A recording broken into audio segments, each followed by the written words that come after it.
ईश्वर का दिया कभी अल्प नहीं होता, जो टूट जाए वो संकल्प नहीं होता।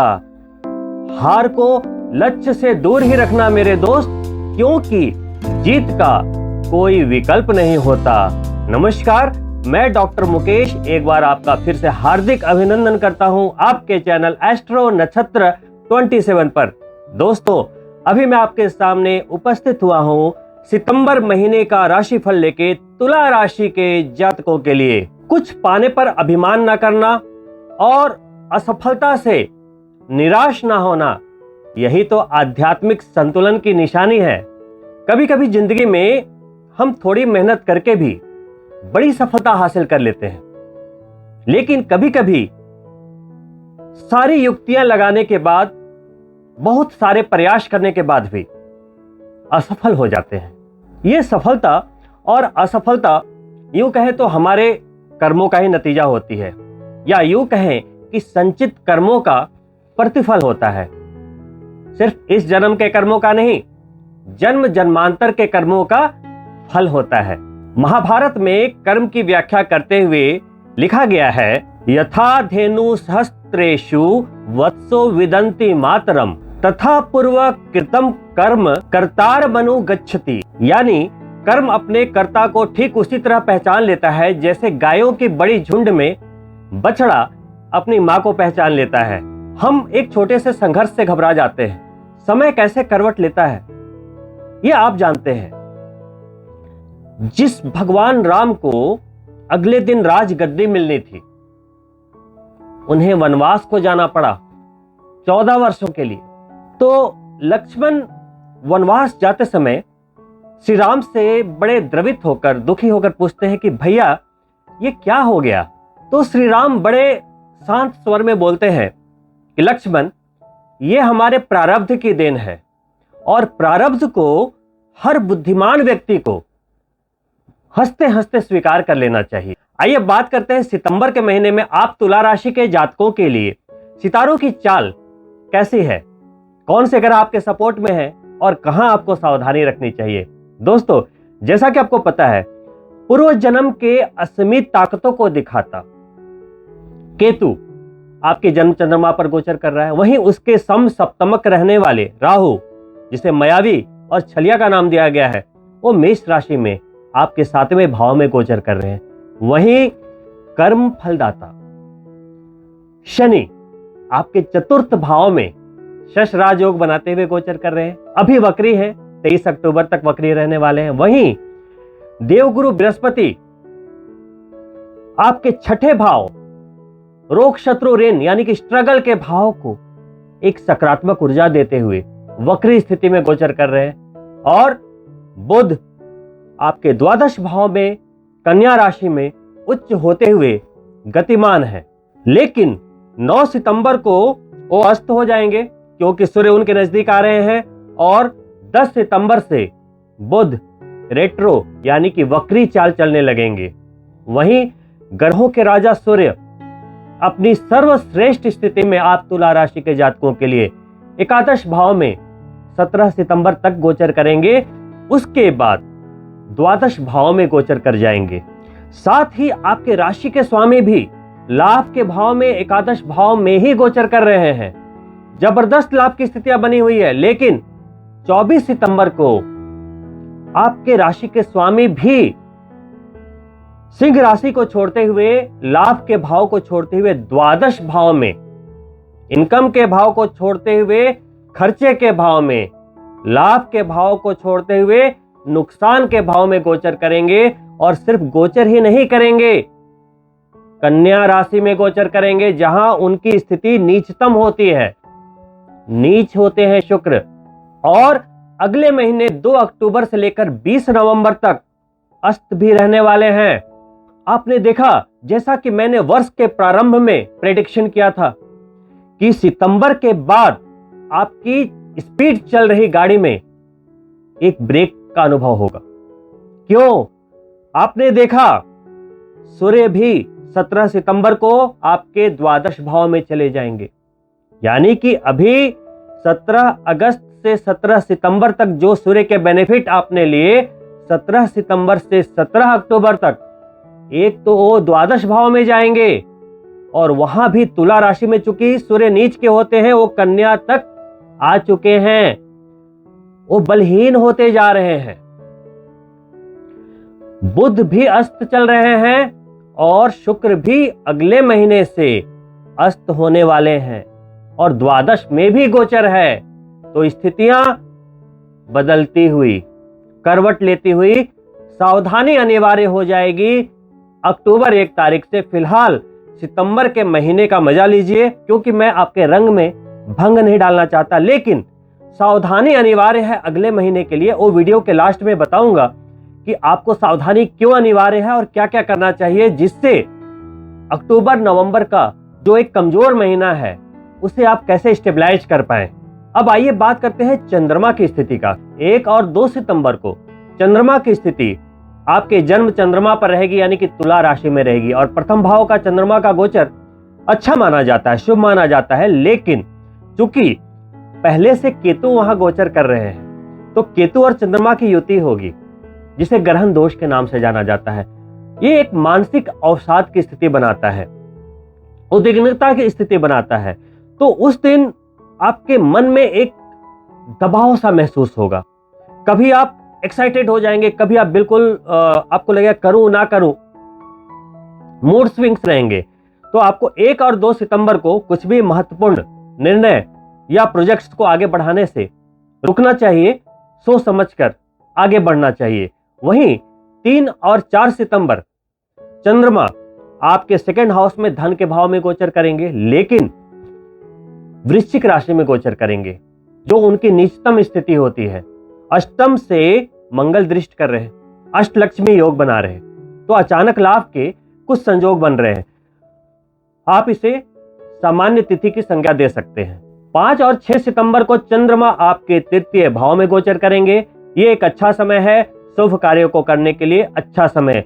वहीं 7 और 8 सितंबर को चंद्रमा आपके चतुर्थ भाव में गोचर करेंगे, जहां शनि वक्री होते हुए गोचर कर रहे हैं। शनि और चंद्रमा की युति होगी, विष दोष का निर्माण होगा, मन में एक आशंका, एक भय की स्थिति बनेगी। कहीं ना कहीं कोई भी अगर आप काम करने जा रहे हैं तो मन में एक विचार आएगा कि होगा नहीं होगा, एक आशंका की स्थिति, एक कंफ्यूजन की स्थिति क्रिएट होगी।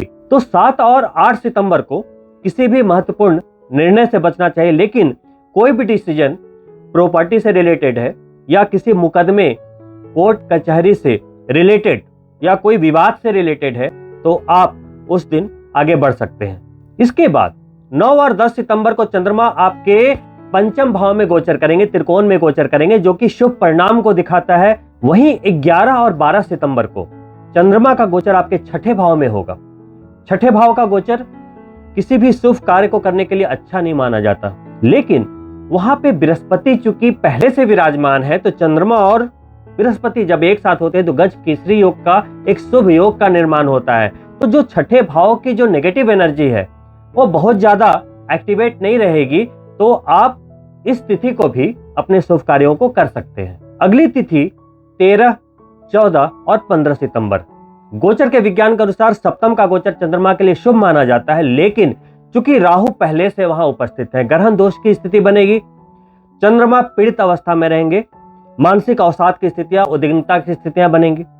महत्वपूर्ण कार्य को करने से बचिए, लेकिन इन द सेम टाइम अगर आपका कार्य डाइवोर्स से रिलेटेड है, संबंध विच्छेद, पत्नी के साथ, पति के साथ, पार्टनर से आपको अलगाव की स्थिति अगर बन रही है, उससे रिलेटेड कुछ आप कार्य करना चाहते हैं, अटेम्प्ट करना चाहते हैं, कर सकते हैं। फॉरेन रिलेटेड कोई भी कार्य कर सकते हैं, फॉरेन से रिलेटेड इंपोर्ट एक्सपोर्ट, कुछ भी कम्युनिकेशन करना हो, कर सकते हैं। साथ ही तुला राशि के वो जातक जो पॉलिटिकल फील्ड से जुड़े हुए हैं, उनके लिए ये तिथियां अनुकूल रहेंगी। अगली तिथि 16 और 17 सितंबर। दोस्तों, इस समय चंद्रमा आपके अष्टम भाव में होंगे, इसे चंद्राष्टम बोला जाता है, यानी कि ये तिथि आपके लिए अच्छी नहीं मानी जाएगी, शुभ नहीं मानी जाएगी। परेशानी से भरी कुछ घटनाएं हो सकती है, मन में अप्रसन्नता का एहसास होगा, लेकिन चूंकि मंगल वहां पे पहले से है और मंगल तुला राशि में धनेश होते हैं, तो धन के लिए यह संभव है कि आपको कुछ अचानक लाभ हो जाए। नेक्स्ट 18, 19 और 20 सितंबर चंद्रमा इस समय आपके भाग्य के भाव में, नवम भाव में गोचर करेंगे। यह स्थिति शुभ समय को दिखाती है, आप कोई भी महत्वपूर्ण कार्य कर सकते हैं। अगली तिथि 21 और 22 सितंबर, जहां चंद्रमा अपनी ही राशि कर्क में होंगे, स्व राशि में होंगे। एक अच्छा समय है, कार्य क्षेत्र में कुछ भी अटेम्प्ट करने के लिए एक अच्छा समय। 23, 24 और 25 सितंबर को चंद्रमा का गोचर आपके लाभ के भाव में होगा, एकादश भाव में होगा, जहां पर आपकी राशि के स्वामी पहले से मौजूद हैं। ये हर तरह के लाभ के लिए बहुत ही अनुकूल तिथि। 26 और 27 सितंबर को चंद्रमा का गोचर आपके व्यय के भाव में होगा। वहां पहले से बुध मौजूद है, जो कि अस्त हो चुके हैं। वहां पे आपके राशि के स्वामी शुक्र भी मौजूद है, जो नीच के हो चुके हैं। खर्चे की अधिकता, एक्सेसिव एक्सपेंस को ये डेट्स रिप्रेजेंट करते हैं, तो आप अपने खर्चे को नियंत्रण में रखें। पुनः 28 और 29 सितंबर को चंद्रमा का गोचर आपके प्रथम भाव में हो जाएगा, यानी कि 1 सितंबर से घूमते घूमते चंद्रमा पूरे 360 डिग्री चक्कर लगाता हुआ पुनः आपके जन्म चंद्रमा पर गोचर करेंगे, केतु के साथ गोचर करेंगे। फिर से वही मानसिक अवसाद और उद्विग्नता वाली स्थिति बनेगी। तो इस स्थिति को भी सावधानी अनिवार्य है। कोई भी कार्य कर सकते हैं, लेकिन सावधानी और सोच समझकर किसी भी कार्य को करना अनिवार्य होगा। महीने के अंतिम तारीख 30 सितंबर को चंद्रमा आपके धन के भाव में पहुंचेंगे, द्वितीय भाव में। फिर वही स्थिति बनेगी मंगल चंद्र वाली। औसत समय सावधानी के साथ महीने का समापन करें। तो दोस्तों, ये हो गई सितंबर के महीने की शुभ और अशुभ तिथियां। कोई भी कार्य को करने के पहले, किसी भी महत्वपूर्ण निर्णय को लेने के पहले आप अगर इन तिथियों का ध्यान रखते हुए अपने एक्शंस को मैनेज करते हैं, तो यकीन मानिए सफलता आपके कदम चूमेगी। दोस्तों, ये तो हो गई गोचर की बातें। अब आप तुला राशि के जातकों को ग्रहों के इन स्थितियों का क्या लाभ, क्या फल मिल पाएगा? सर्वप्रथम आपको यह देखना चाहिए कि तुला राशि के जातकों के लिए केंद्र में किन किन ग्रहों की स्थितियां बन रही है। तो प्रथम भाव पर केतु, 7वें में राहु और चतुर्थ भाव में शश राजयोग बनाते हुए शनि। तो केंद्र भाव में 3 भाव ऐसे हैं, प्रथम, चतुर्थ और सप्तम, जहां पे बड़े ग्रहों का गोचर है, यानी कि मजबूती है, केंद्र में मजबूती है। तो केंद्र की मजबूती यह दिखाती है कि आपका समय अच्छा है। अगर आप योजनाबद्ध तरीके से कोई भी अटेम्प्ट करते हैं या किसी भी कार्य का प्रारंभ करते हैं, कोई बिजनेस आरंभ करते हैं, या आप जहां भी कार्य कर रहे हैं अपनी आजीविका को पूरा करने के लिए, किसी लक्ष्य या सपने को पूरा करने के लिए, जो भी कार्य कर रहे हैं, वहां आपकी सफलता के पूरे पूरे चांसेस हैं। अब देखो, व्यक्ति जब कार्य करता है तो वहां पर एक वर्ड आता है, स्ट्रगल। जो व्यक्ति के स्ट्रगल का भाव होता है वो हमारा छठा भाव होता है, और छठे भाव में आपका स्ट्रगल अभी होने वाला नहीं है। कारण बृहस्पति की स्थिति वक्री होते हुए वहां पर है। आपके रोग को, शत्रु को, ऋण को, किसी भी तरीके के स्ट्रगल को गुरु ने अपनी सकारात्मक एनर्जी से कंट्रोल करके रखा हुआ है, यानी कि स्ट्रगल वाले मामले में भी गुरु से लाभ मिलता हुआ। अब गुरु छठे भाव में बैठते हुए अपनी 3 दृष्टियों से, पहली जो दृष्टि डाल रहे, पंचम दृष्टि आपके करियर पर, दशम पर, सीधी 7वीं दृष्टि आपके विदेश भाव पर, और उनकी जो 9वीं दृष्टि जा रही है वो आपकी लिक्विडिटी पर, यानी कि सेकंड हाउस पर जा रही है। तो गुरु का गोचर धन लाभ के लिए परफेक्ट है आप तुला राशि के जातकों के लिए। लेकिन वहीं आपके धन के स्वामी यानी कि धनेश मंगल की स्थिति चूंकि आपके अष्टम भाव में है, तो ये स्थिति आप कह सकते हैं कि सामान्य बनी हुई है। कुछ अचानक लाभ के संकेत तो मिल रहे हैं, लेकिन जिनकी जन्म कुंडली में मंगल अगर खराब स्थिति में हुए तो अष्टम का गोचर नुकसान भी दे सकता है, यानी कि ये स्थिति को आप न्यूट्रल यानी कि सम मान सकते हैं।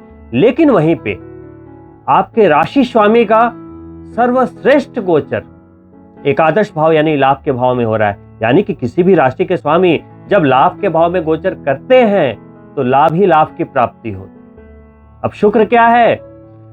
इंद्रिय वासना का प्रतीक, वहीं सात्विक प्रेम का रिप्रेजेंट करता हुआ शुक्र मन में जो भी हमारी एक क्रिएटिव ऊर्जा है, किसी भी कार्य को करने के लिए जो एक परफेक्शन की जो एक चाह है, लाइफ में जो भौतिकवादी जो एक आकांक्षाएं हैं, जो एक लग्जरी को पाने की जो एक इच्छा है, पैसा, आभूषण, शोहरत, कौन देता है?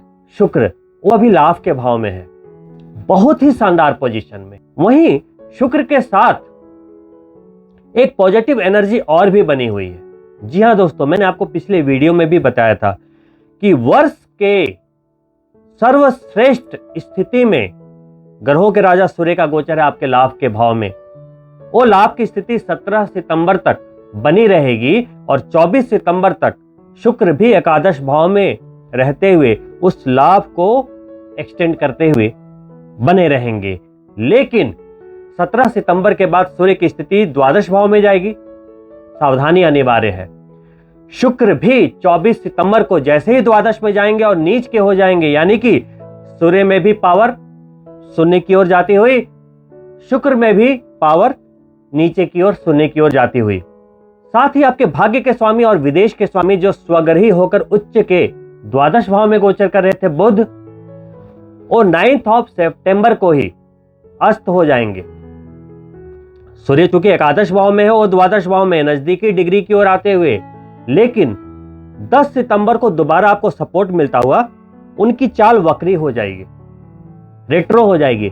तो जब किसी ग्रह की चाल वक्री होती है तो उसमें थोड़ी तीव्रता बढ़ जाती है। तो इस स्थिति को बुध मैनेज करते हुए द्वादश भाव में बने रहेंगे।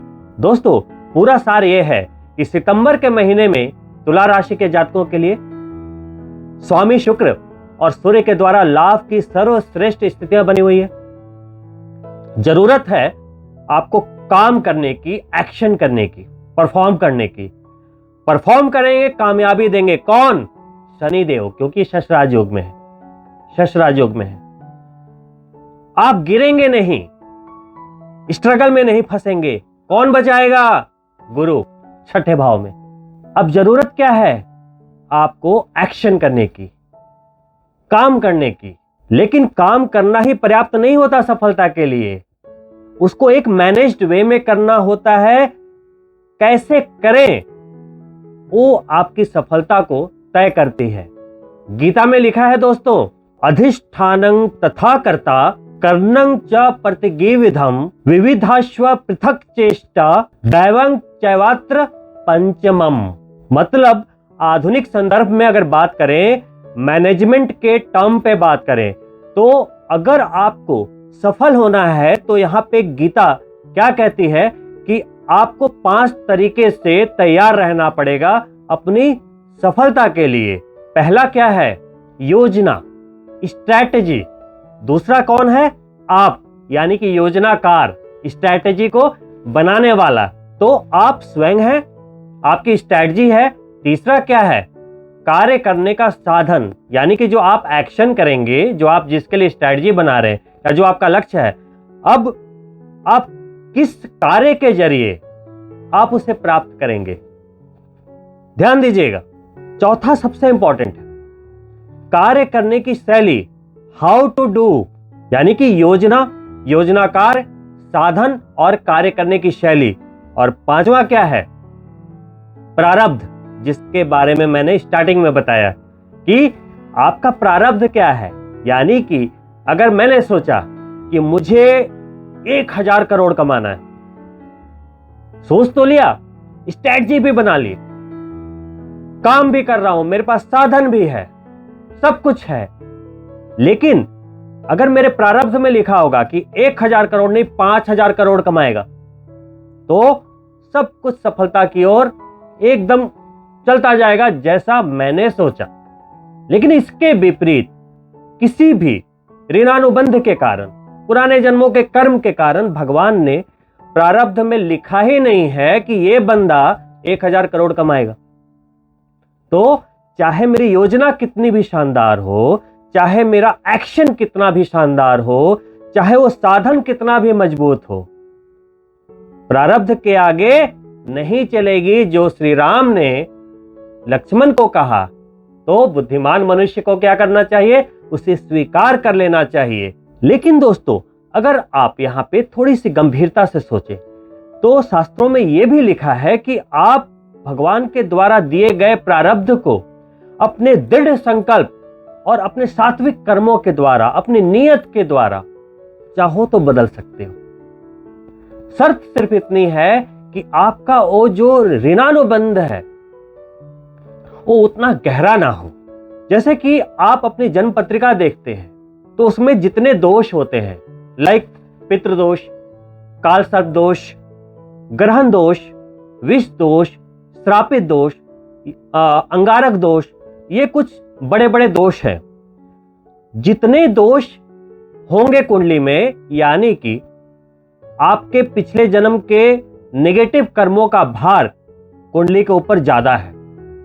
वहीं पे जिन जातक की कुंडली में योगा योग है कि भाई ये भी राजयोग में है, ये गजकेसरी योग में है, और भी कई ग्रह अष्टलक्ष्मी योग में है, तो धन योग में है, तो जो शुभ योग होते हैं वो दिखाते हैं कि इस जन्म में आपकी सफलता का लेवल ऊपर जाने वाला है। वहीं पे दोष दिखाते हैं कि जो आप लक्ष्य को लेकर चले हैं, जो आप सपने को लेकर चले हैं, वहां पर ये जो दोष हैं, यानी कि पुराने जन्म के कर्म है, उसको दोष कहते हैं। वो जो दोष हैं वो आपका पैर पीछे को खींचने वाले हैं। तो अब भगवान ने आपको लाकर इस जन्म में खड़ा कर दिया। अब आप जितनी दृढ़ शक्ति से आगे बढ़ेंगे, भगवान को सम्मान करते हुए, मानते हुए, अपने आप को समर्पण करते हुए जब आप आगे बढ़ेंगे, माफी मांगते हुए पुराने कर्मों की जब आप आगे बढ़ेंगे, तो आप बढ़ते चले जाएंगे। तो शास्त्रों में उन दोषों के उपाय भी लिखे हैं, तो उसके लिए पहले जन्म पत्रिका चेक करवानी चाहिए। संबंधित उपाय, रेमेडी, पूजा पाठ, सकारात्मक ऊर्जा से जुड़े रहने पे आपके जो पुराने कर्मों के दोष हैं, जो नेगेटिव एनर्जी है, उसमें कमी आएगी और आपके सफलता का अनुपात बढ़ता चला जाएगा। साथ ही आपको अगले महीने और उसके अगले महीने जो सूर्य नीच होने वाले हैं, उनके बल में जो कमी होती जा रही है, वहीं पे आपके जो स्वामी हैं वो एक लंबे समय के लिए अस्त होने जा रहे हैं और नीच भी हो चुके हैं। जब ग्रह की ऐसी स्थितियां, निर्बली स्थितियां, कमजोर स्थितियां या पीड़ित स्थितियां बनती है, तो ये आपके आर्थिक मामलों में तो थोड़े समय के लिए टांग अड़ाती हैं, थोड़े बहुत नुकसान को देकर फिर वो नियंत्रित कर लेती है।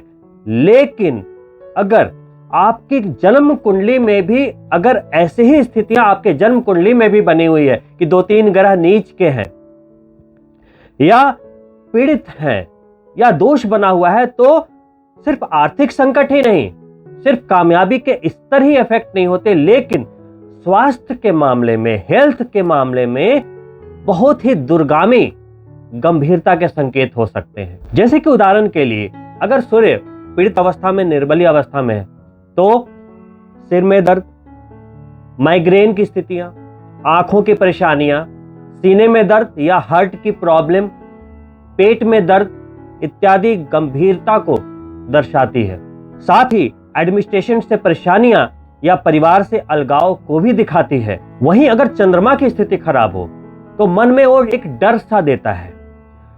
दिमागी परेशानियां, दिमागी अस्थिरता, अस्थमा, फेफड़े की बीमारियां, सांस की बीमारियां, पाचन संबंधित रोग देता है, रक्त विकार देता है, पीलिया इत्यादि। वहीं अगर मंगल की स्थिति खराब है तो ब्लड प्रेशर, घाव, चोट चपेट का लगना, पित्त की अधिकता और उसके कारण बुखार का होना और ब्लड प्रेशर, ये मंगल के भी निर्बली होने से इन रोगों में बढ़ोतरी हो जाती है। वहीं अगर बुध की स्थिति आपकी कुंडली में, जन्म पत्रिका में खराब है, तो मसल्स प्रॉब्लम, ब्रेन से रिलेटेड बीमारियां, साथ ही skin related problem, skin disease कह सकते हैं, और खून की कमी को भी दिखाता है।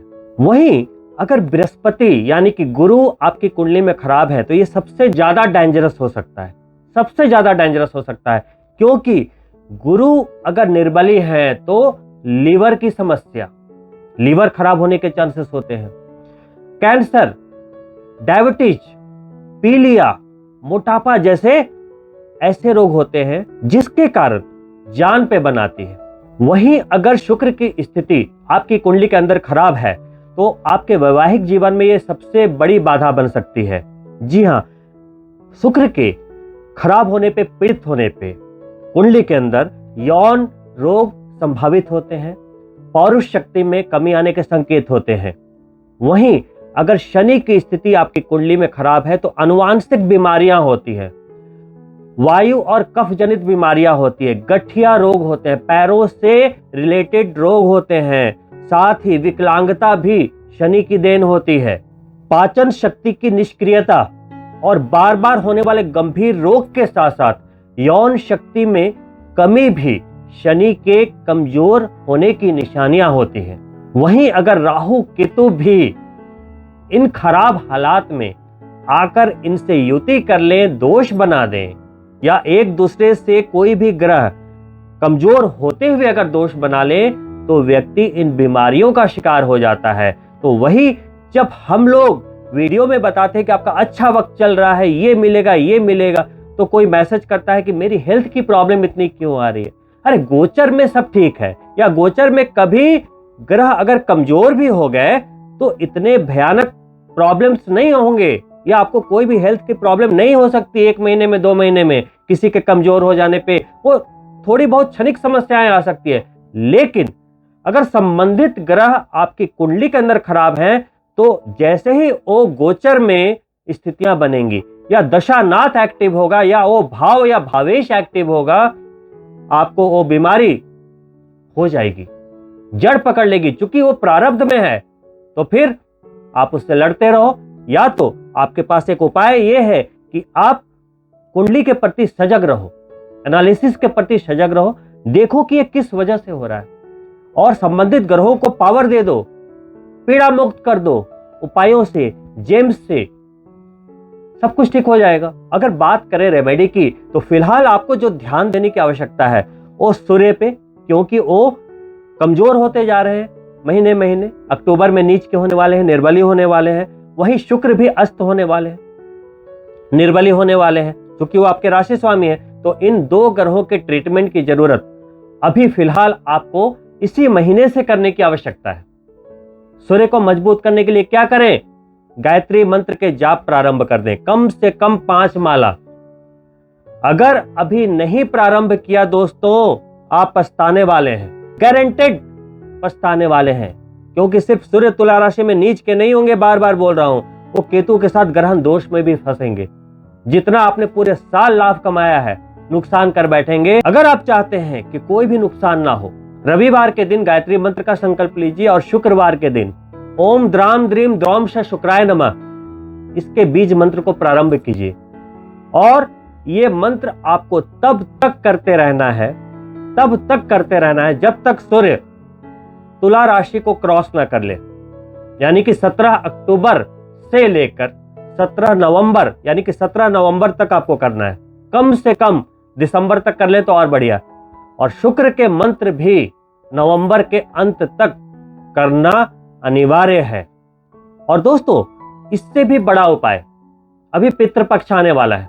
पितृपक्ष में जो भी आपके घर के सदस्य आपको छोड़कर जा चुके हैं, उनके नाम से तर्पण, दान, जो भी पूजा पाठ, श्राद्ध इत्यादि किए जाते हैं वो अवश्य करें।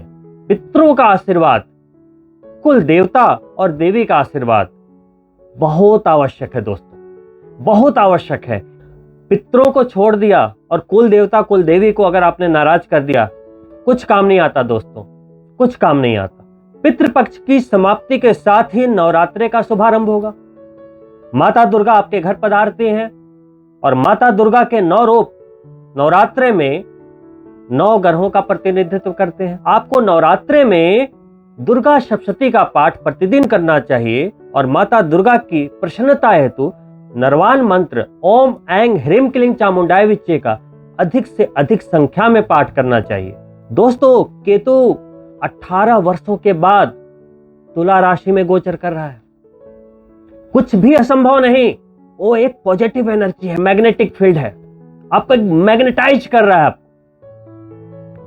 दोस्तों, तुला राशि के जातकों ने 7.5 में ढैया में बहुत कड़ी परीक्षा पास की है, बहुत संघर्ष देखे, रिश्तों को बिखरता हुआ देखा। दोस्तों, अपनों ने अपमान किया, अरे तू क्या करेगा, अपनों ने अपमान किया,